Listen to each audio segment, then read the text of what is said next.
Wen-Krawt is a planet in a system located several light years away from our solar system. The planet is about half the radius of our own, with a much thinner atmosphere that is more oxygen abundant. The planet has a lower gravity and a large solid iron core. The reason, it lacks a magnetic field. It is a unique planet with a myriad of life originating from various corners of the universe. Though it was once abundant with vegetation, currently, due to the planetary war between its natives that ended with a self-induced mass extinction of the planet around 25 million years ago, it has been mostly covered in a vast arid landscape stained with the radiation and ruins of large cities due to the fallout of the war.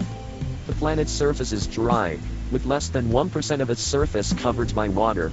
However, the planet is not lacking in a hydrosphere, with large sums of groundwater being found underground, with rivers formed from previous civilizations' defunct subway systems that have become flooded.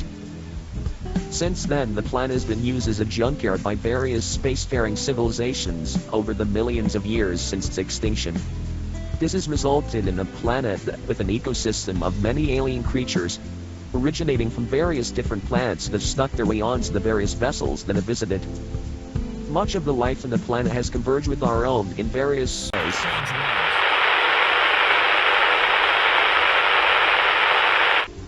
When first looking at these organisms, the average observer might be confused. For this reason, we'll take a look at the aliens who've made Wen-Krawt home. First, we're going to take a look at two alien species that have made this planet a home, particularly ones that are typical for their clades. The Taku belong to the clade of Hexerana, a group of creatures from a faraway planet. They superficially resemble frogs from our world, only with 6 legs. However, there's much more going on underneath the surface. Taking a look at their anatomy, it is immediately evident how different they are.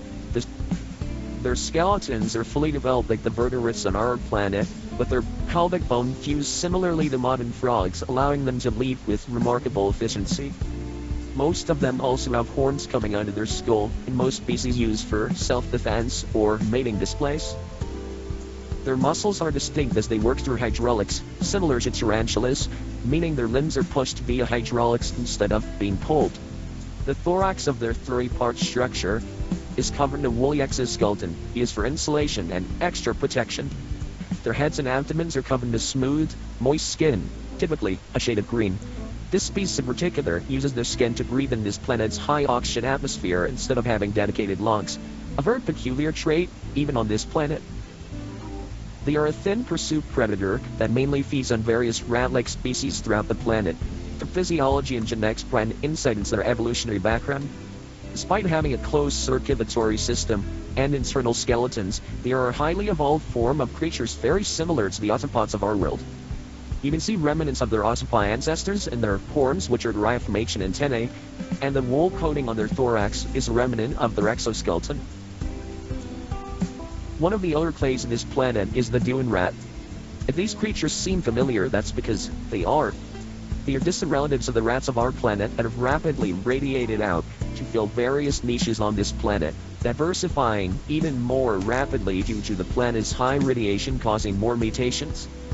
Many scientists theorize that they arrived on this planet by accidentally boarding alien ships that took a stop on our planet.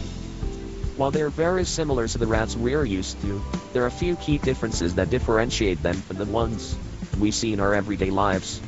First of all, they possess cancer-resistant cells to resist the harmful effects of the planet's heavy radiation, like those of naked mole rats on our planet. As a result, they are almost ageless and have a high level of cancer resistance. Second is the changing of their main way of moving. In the early years of the rat's evolution, a switch was made in favor of moving by hopping rather than running, pretty much identical to the movement of kangaroos and jerboas in our world. This switch was motivated by the advantage it gave from escaping predators, such as the aforementioned pacu, and its speed across flat land, which is common across the world. Most of the rats and other creatures on this planet also have an abundance of stem cells, making them extremely regenerative due to strengthened bone marrow, giving them the ability to regenerate from injuries even as severe as severed limbs. The rat touch in particular has its unique adaptation.